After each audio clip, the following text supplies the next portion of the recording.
Oh, thank you. You're welcome. You're first. Go ahead. Okay, so if the incentives went away, I think you just answered this question, this would not make sense for us financially. It depends on what I mean. There are many people that are investing in renewable energy, even if it costs them upfront, because they're looking out at the long-term future, and they have other goals. Okay. I'm not here to dictate what those goals are, Right. but if your metric is we want to save money or spend no extra money, and yes, we'll save money in the future, but we want it now, then it will be very difficult to put together a project when the transition occurs in the incentives. There is a possibility they would extend it. They've already extended it once. Okay. You've seen how well our parties get along in Washington. Who knows whether they're going to get along on any more tax incentives for businesses to do things. Okay, just a follow-up, and I should back up and say thanks for the presentation. You're This is- It's really exciting to be sitting here and talking about solar energy at our schools. And It's amazing. I want to, these projects for us are long-term relationships. We may be here longer than some of you, and Sure. we need to be very careful, and we don't enter these things lightly. This is, we made a decision when we formed this company that we would spend time until we couldn't take it anymore trying to do projects in New Hampshire. I'm not going to tell you where we are on that scale, but it requires a different kind of attitude, because we have to work, and we love the New Hampshire way of doing things, but it presents certain economic and engineering challenges. There's snow, and there are limitations. Our laws are very old in New Hampshire. The energy efficiency laws at the state were adopted in the 70s, and that's an important time to adopt them, but generally you would expect to have them updated as things move forward, and they have not basically been touched. So we have to operate within that. I go to Maine, schools can sign 20-year contracts because the state has said schools need to be more efficient, we need to stop burning oil. So you get to say Maine. Go to Massachusetts, we get 50 cents a kilowatt in terms of incentives to put a solar array in Massachusetts. In New Hampshire, you get 2. Yeah. Sorry, I'll get off my soapbox. No, that's okay. Any of you that are legislators out there and want to, see where this is going. So, if we just had this on the table today, I think the school board could make a decision on it. But the difficult thing in terms of our timing and the timing of these incentives is that we have a sustainability committee, which is wonderful and needed, and we're looking at these things right now, and we need to recognize as a board, as a district, as a community, when we decide to move forward with certain green initiatives, whether it's supply side like this or more in terms of energy insulation, there's an opportunity cost. And ideally for us to make good decisions about our long-term plan, maybe a strategic plan, we need to be evaluating all the opportunities at the same time, comparing, first of all, deciding what our goals are, whether it's to save money or to save energy or to save trees, or, we need to be clear on what we want to do, and then we need to identify initiatives that best meet those priorities. And I don't think we're quite there yet. Now, hopefully in November, when the Sustainability Committee comes back to the board with a presentation, we will be at the place where we will be able to commit to a strategy that could hopefully be implemented into a strategic plan, because that's what we're talking about. We're not talking about doing something on a year-to-year basis. We're talking about a long-term commitment, and we all need to be on the same page. So, ideally in November, we're going to be at that point where the board and the community have had the chance to discuss that. We commit to goals, and then we can put things on the table. So I think, unfortunately, if we just had solar on the table right now, I think that's great. But realistically, in November, we're going to have multiple opportunities to look at, and we're going to have to pick and choose based on what makes sense. Yes, Ann. It looks like you and our administration, Sue, you put a lot of time into this, and thank you so much. I learned a lot. I think it would be fantastic if we could have solar panels on our school, and if there was an educational element attached to that for our students.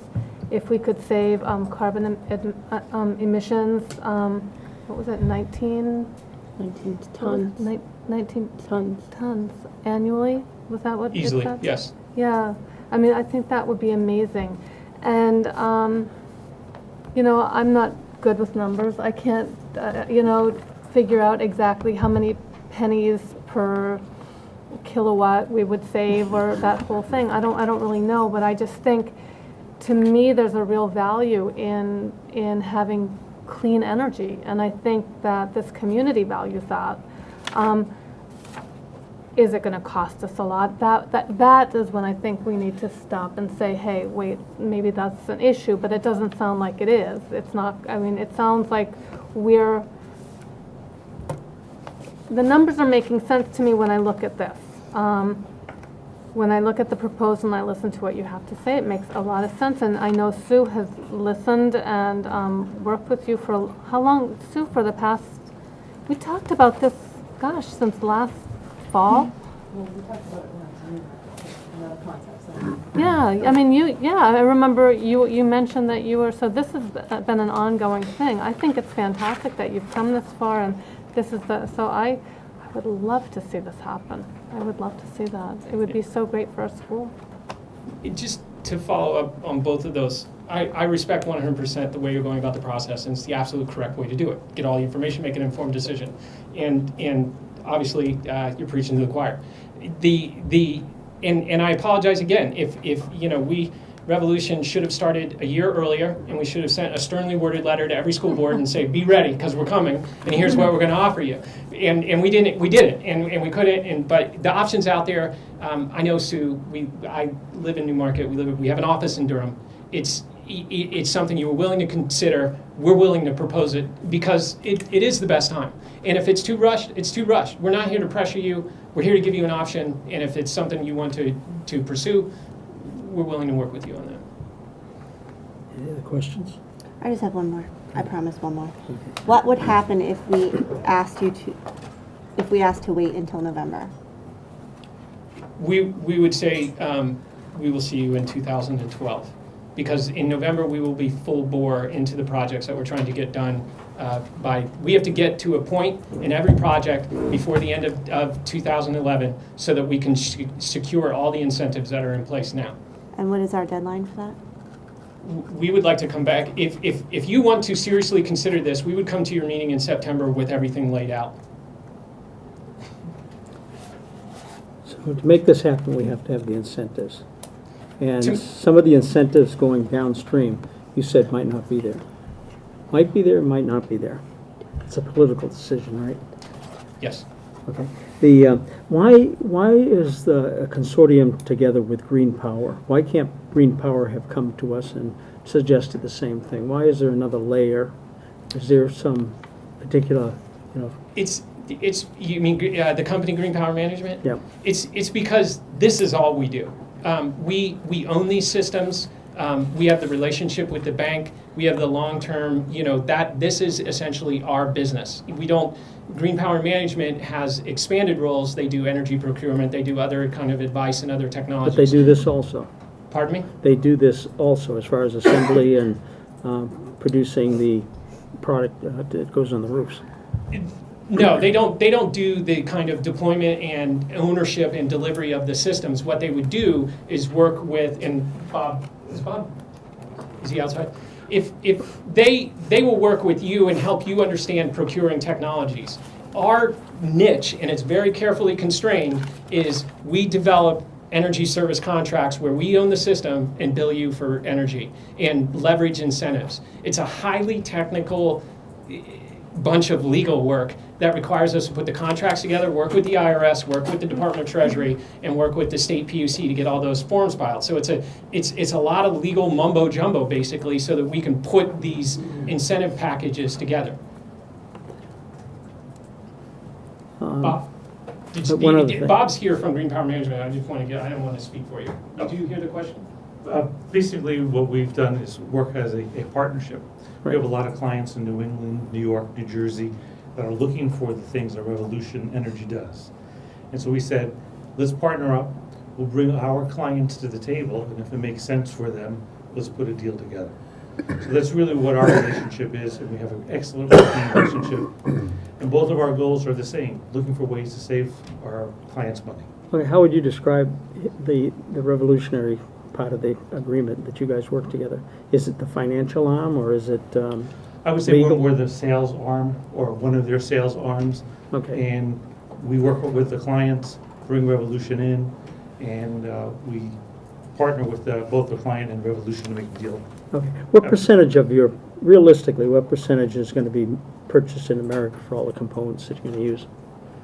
you know, we hear about China being the big leader in solar production, panels, and other systems. To date, we have only used American products. Okay. I don't know whether you want to call an Evergreen an American product now that they're moving to China, but we used Evergreen panels when they were manufactured in Massachusetts. We've used Kyocera panels that are manufactured in San Diego, and we will price it both ways. If it would be, we can go and price a foreign panel and show you what the difference in the energy rate is, and we'll let that decision rest with you. Go ahead. So I'm thinking of some way to, wrap this conversation up and still, figure out, can we do anything before a September meeting? And what I would recommend is that there is a sustainability subcommittee meeting tomorrow that I'll be at that has to do with energy.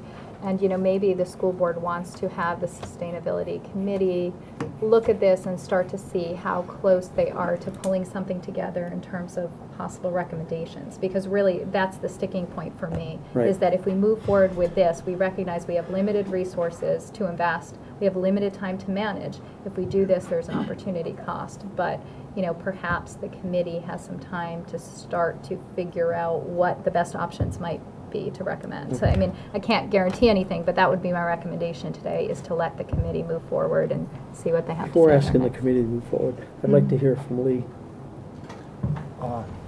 I think that any opportunity to reduce our carbon footprint is something we ought to take seriously and consider.